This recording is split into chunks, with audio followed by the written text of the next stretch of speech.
Therapy session mixtape. Another ATN Genius Boy collaboration. Let's go. We dealing with hidden assassin, silent killers. Hidden assassin, silent killers.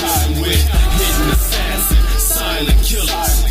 Government sponsored, corporate funded drug dealers. With hidden assassin, silent killers. Hidden assassin, silent killers. With hidden assassin, silent killers. Government sponsored, corporate funded drug dealers. Wake up.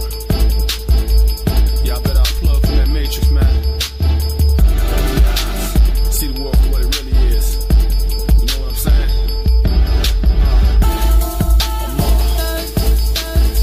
Genius Boy beat.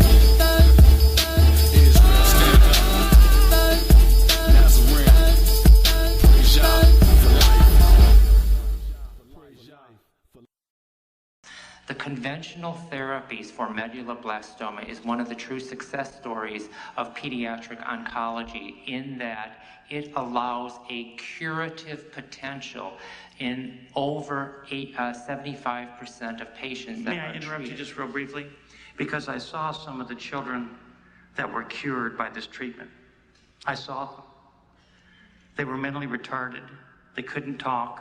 They couldn't speak. The cancer supposedly was cured, but the child was a vegetable. Now, I'm not sure that that's what those parents envisioned when they went through the conventional treatment. This is Thomas using alternative therapy, and this is Lim, conventional therapy, 2 months worth. Which would you choose? Who decides?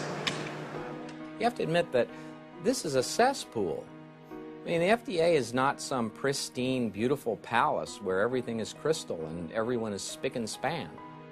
The only thing that people are allowed to see, they see a big sign, and the sign says, FDA, we defend the public health. And of all the lies that are perpetuated to the American public, that one's the biggest. We have a serious problem in our whole federal government. It's tremendously important for the members of the Congress to be sure that they don't antagonize in any way the people who give them the money, because they need that money for their next campaign. So we have a government that is beholden primarily to the special interest money that they get from special interests and their lobbyists rather than the people of our country.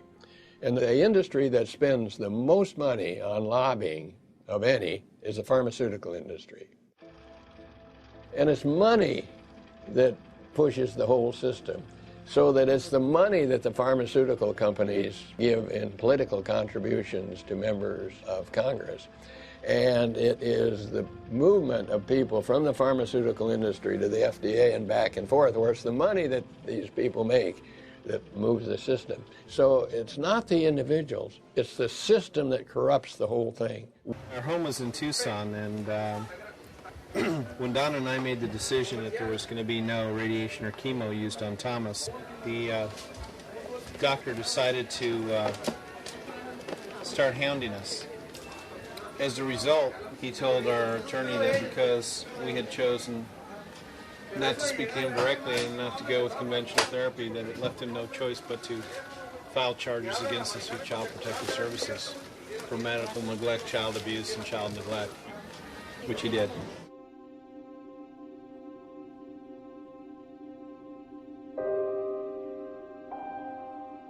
It is the consent form to do radiation that we did at the University Medical Center. And when we initially did it, the doctor filled everything out, and then he went on to explain that possible side effects would be hair loss, skin redness, fatigue, nausea, vomiting, and loose BMs. And that's where he stopped. He said, go ahead and sign it. And I thought, well, gosh, if that's all we're dealing with, maybe it's not as bad as I thought. So I had signed it, and he left the room. About 10 minutes later, he came back and said, oh, by the way, Dad, I forgot. And he took it out of my hand and put it with the others and put the carbons back. He says, He'll also have fluid in the middle ear, hearing loss, hypothyroidism, spinal growth deficit, possible loss of IQ, memory loss, secondary tumors, hypopituitarism, low-level hormones, and radiation necrosis, which is where the brain turns hard. And that's when I knew we were in trouble. If your child was dying of cancer, wouldn't you want the best treatment available? I want to know why my husband was put through 6 cycles of chemotherapy, and we were told up front it probably would have no effect. The biggest cover-up in the cancer industry is that the industry is based on wealth, not health. In this matter of life and death, some say the federal government is making matters worse, much worse. And here you are pleading for the life of a person, and they're talking about the integrity of their bureaucratic process. The couple's battle for alternative treatment is at the center of a national debate over medical freedom of choice. These guys are part of a club, and believe me, that club has nothing to do with protecting the American people. Why are people terrified when they hear the word cancer? Because they know it doesn't work. They know that what we're doing in this country and in the Western world doesn't work. Since the war on cancer began in 1971, more than 14,800,000 Americans have died from some form of the disease. 1,500 die every day. That's 565,000 men, women, and children in 2009 alone. More people will die from cancer in this country in the next 3 years than all the American soldiers who died fighting since the American Revolution. From 1920 to the present time, we have made little or no progress in the treatment of adult cancers. So a person who gets prostate cancer or breast cancer today will live as long as a person who got it in 1920. No big change. With all the radiation therapy that we began in the 10s and 20s, combination chemotherapy in the 60s, immunotherapy that began in the 70s, PET scans, MRI scans, you name it, billions and billions and billions of research dollars that we've thrown into this whole area of cancer research and treatment, little or no significant progress in the treatment of adult cancers. Nothing we've done in a century has substantially reduced the death rate of various cancers relative to the population density. We are a total failure. Standard of care simply means we've used this for decades unopposed, and no one's opposed us because we've imprisoned them. And anyone that dares speak against us, we throw in jail. And they will also threaten to take all your children away and then bargain with you and say, okay, we will give you back these other children if you just let us have this one and treat them.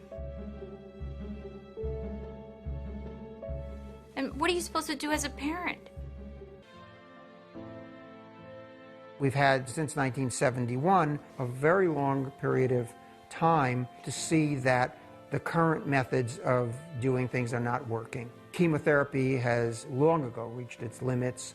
Surgery and radiation, although they become technically more refined, they only really work when you can get the tumor early and remove it, but the ancient Egyptians knew that. Conventional medicine doesn't know how to treat cancer. They treat cancer at the symptoms of it. They don't treat the underlying condition of it. Doctors will look at the lump or the bump, and they say, there is the cancer. That's defined as the cancer. And so then they will treat the lump or the bump. They will do whatever they can to get it to go away. They will burn it away, they will cut it out, or they'll try to poison it. And if they can succeed in getting rid of that lump or bump, then they say, aha, we got rid of the cancer. With a person on chemotherapy, the idea is, well, we're going to kill the cancer cells just before we kill the patient. And if we can draw that fine line, then we're successful. So in my view, this is primitive medicine.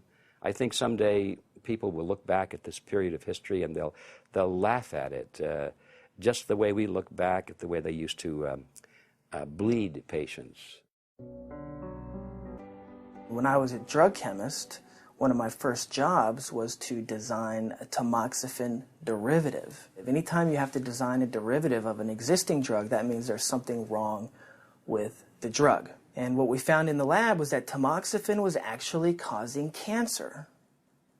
The chemists that I was working with, my superiors, etc., just said, you know, it's $1 billion industry and tamoxifan's not coming off the market. And if we can design a safer derivative, great. But if we can't, tamoxifan's going to remain on the market. Multiple studies in the 1990s show that while tamoxifen reduces the incidence of breast cancer, it more than doubles the occurrence of uterine cancer. You have doctors spending 3 years learning how to do chemotherapy radiation. You have specialist radio-oncology. You have cancer surgeons. You have cancer oncology. So you have this entire industry built on the paradigm of purging the body. Even though we find that that doesn't work, that industry is not going to just pack up and go away. Chemotherapy and radiation therapy are nonspecific. They kill anything in its way. The reason why people lose their hair, the reason why people get nauseated and vomit is because chemotherapy kills any actively dividing cell, so irrespective of normal or not. And if you think of it, it's like going in and doing an air raid, dropping bombs on a village to get rid of a pocket of rebels that are housed in a small area. The chemotherapies that it says right on there from the manufacturer has not been proven safe or effective for pediatric application. So my question is, if the guys that make it say, gosh, we don't know if it works and we don't know if it's safe, but we'll put you in prison if you don't do it, what's that all about? It's insane. You're the American Cancer Society. Don't you want cancer to be prevented in America?